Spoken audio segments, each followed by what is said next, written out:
Well, kumusta siklista? Good morning. May napanood akong clip na lumulusong sa may bandang Timberland siguro yon. Panoorin natin ito.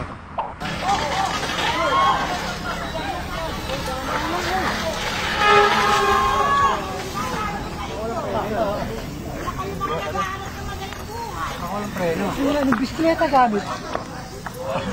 Well, karamihan sa mga siklista no, na magagaling silang umahon. Meron nga minaman nilang yung mga Repal, Sungay Road na yan, yung Sampaloc, maning-mani lang sa kanila yan. Malataguro ang lakas minsan. Pero sa kabilang banda nga nun, no, medyo hindi sila ganong kabihasa lumusong. Minsan nadidisgrasya pa talaga sila. Pero matagal na silang nagbibisikleta nun. Kaya pinakita natin tong clip na to para hindi pagtawanan, kundi para matuto kung anong pwede nating gawin at maiwasan kung ano yung posibleng pagkakamaling nagawa niya sa lusong na to. Let's find out. Max, mala real talk darbs lang ha.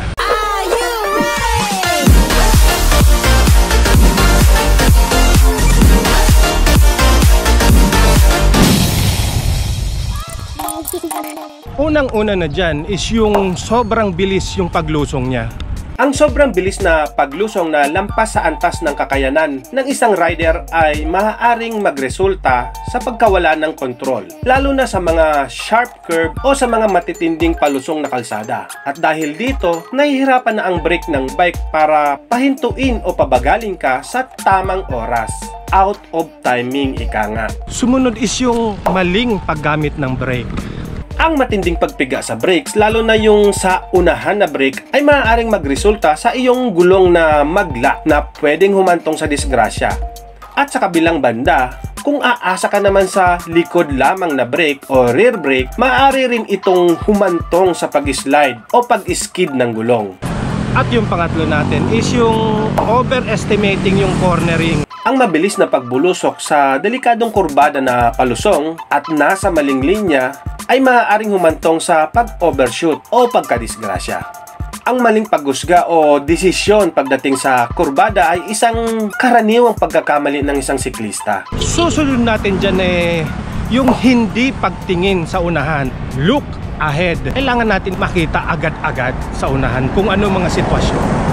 Ang pagtutok ng tingin sa gulong sa harap o sa malapit na kalsada ay maaaring magdulot ng mga late na reaction pagdating sa delikadong palusong o kahit sa mga nakaharang na bagay sa daan. Ang pagtingin sa unahan ng kalsada ay nakakatulong para makaiwas at mabilis kang makakapag-adjust sa sitwasyon sa iyong dinadaanan. Isa ring dahilan ay yung problema natin sa kalsada, yung tinatawag na road condition. Minsan di natin alam may mga buha-buhangin sa kalsada, lalo na yung palusong ka tapos biglang liko. Madulas yun para sa mga siklista.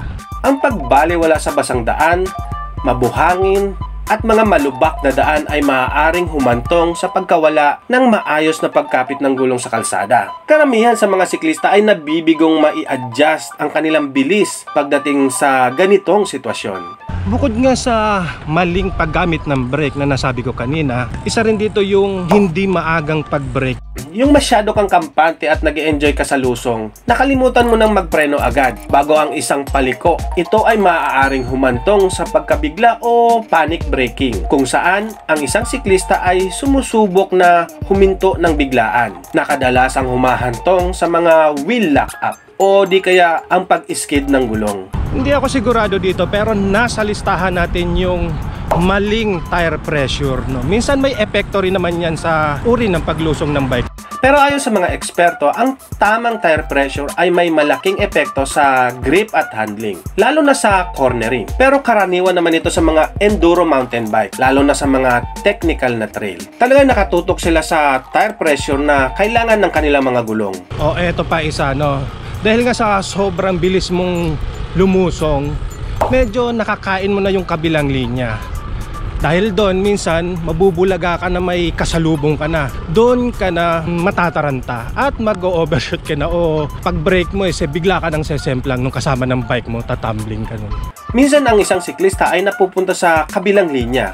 Meron kasing technique ang mga mahihilig bumangking lalo na sa mga nagmumotor. Ito yung when entering corners, always position yourself outside. Halimbawa na lang, pag pakaliwa ang kurbada, ipupwesto mo ang sarili mo sa kanan. At kapag naman pakanan ang kurbada, ipupwesto mo naman ang sarili mo sa kaliwa. At dahil sa sobrang bilis ng lusong mo, hindi mo sinasadyang mapunta sa kabilang linya. At kapag may nakasalubong ka, baka mabigla ka or panic mode ka na. Ito pa isa, no? Yung riding beyond skill level. Yung tipong kala nila kayang-kaya nila yung lusong na yon, no?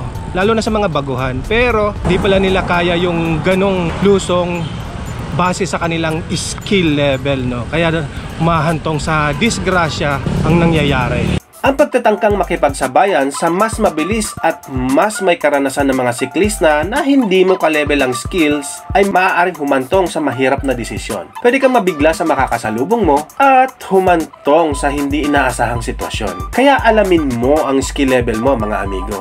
At isa rin sa mga maaaring maging dahilan is mechanical issue. Minsan hindi natin na-check yung bike natin bago gamitin. Minsan nabubudol tayo, kala natin walang ahon, walang lusong, medyo may diferensya pala yung brake natin at hindi natin na-check. Doon na tayo na humahantong sa disgrasya. At lastly, yung overconfidence. Kala mo ang angas kayang-kaya, diba? Alam mo, hindi naman natin nilalahat, no? May mangilan-ngilan lang. Ang sobrang tiwala sa sarili, lalo na kung nalusong mo na ng isang beses, kaya kampante ka na sa sarili mo. Sa tingin mo, kayang-kaya mo na, kaya pwede mo nang ulit-ulitin. Ang sobrang kumpiyansa sa sarili ay kadalasang nagre-resulta sa hindi pag-iingat. At dahil dito, tumataas yung posibilidad na magkamali ka. Feeling confident. Nice! So sana nga nakatulong tong konting, hindi naman masasabing tips to, no? Tinignan lang natin yung mga pagkakamali ng isang siklista. So dahil dun sa pagkakamali na yon, pwede tayong matuto at maiwasan yung pagkadisgrasya sa kalsada, lalo sa mga lusong, no? Mahirap ang lusong. Lalo na nung Ligaya Drive o yung Sungay, grabe lusong doon.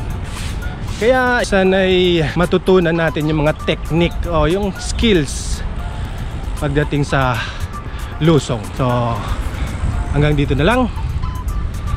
Sana'y may napulot kayo sa walang kakwenta-kwentang video natin ngayon. So ito nga pala si Yep Breeze. Maraming salamat sa panonood and ride safe mga siklista. Kumusta si Krista? Please subscribe to Yep Breeze channel. Okay na. Kamusta si Krista? Please subscribe to Yep Breeze channel. So please